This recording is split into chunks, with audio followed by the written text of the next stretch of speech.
Hebrews chapter 12. We also should follow Jesus' example. We have all these great people around us as examples. Their lives tell us what faith means. So we, too, should run the race that is before us and never quit. We should remove from our lives anything that would slow us down and the sin that so often makes us fall. We must never stop looking to Jesus. He is the leader of our faith, and He is the one who makes our faith complete. He suffered death on a cross, but He accepted the shame of the cross as if it were nothing because of the joy He could see waiting for Him. And now He is sitting at the right side of God's throne. Think about Jesus.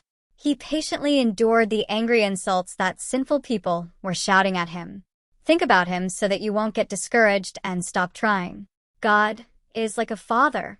You are struggling against sin, but you have not had to give up your life for the cause. You are children of God, and He speaks words of comfort to you. You have forgotten these words. My child, don't think the Lord's discipline is worth nothing. And don't stop trying when He corrects you. The Lord disciplines everyone He loves. He punishes everyone He accepts as a child. So accept sufferings like a father's discipline. God does these things to you like a father correcting his children. You know that all children are disciplined by their fathers.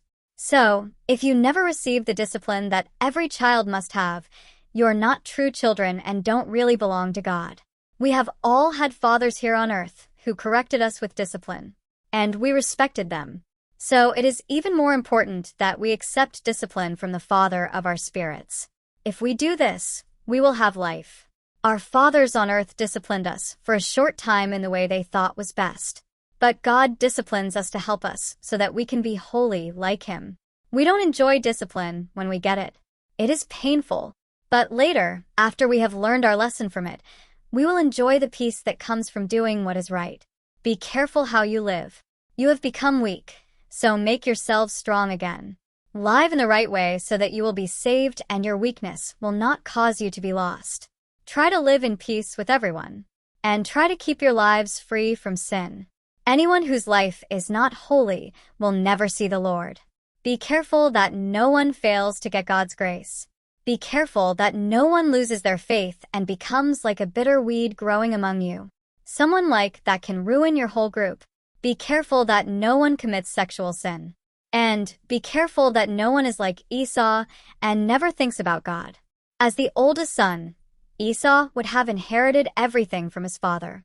But he sold all that for a single meal. You remember that after Esau did this, he wanted to get his father's blessing. He wanted that blessing so much that he cried. But his father refused to give him the blessing because Esau could find no way to change what he had done. You have not come to a place that can be seen and touched, like the mountain the people of Israel saw, which was burning with fire and covered with darkness, gloom, and storms. There is no sound of a trumpet or a voice speaking words like those they heard. When they heard the voice, they begged never to hear another word. They did not want to hear the command, if anything, even an animal, touches the mountain, it must be killed with stones. What they saw was so terrible that Moses said, I am shaking with fear. But you have come to Mount Zion, to the city of the living God, the heavenly Jerusalem. You have come to a place where thousands of angels have gathered to celebrate. You have come to the meeting of God's firstborn children. Their names are written in heaven. You have come to God, the judge of all people. And you have come to the spirits of good people who have been made perfect. You have come to Jesus, the one who brought the new agreement from God to His people. You have come to the sprinkled blood that tells us about better things than the blood of Abel. Be careful and don't refuse to listen when God speaks. Those people refused to listen to Him when He warned them on earth, and they did not escape. Now God is speaking from heaven. So now it will be worse for those who refuse to listen to Him. When He spoke before, His voice shook the earth. But now He has promised, once again, I will shake the earth, but I will also shake heaven. The words, once again, clearly show us that everything that was created will be destroyed, that is, the things that can be shaken. And only what cannot be shaken will remain.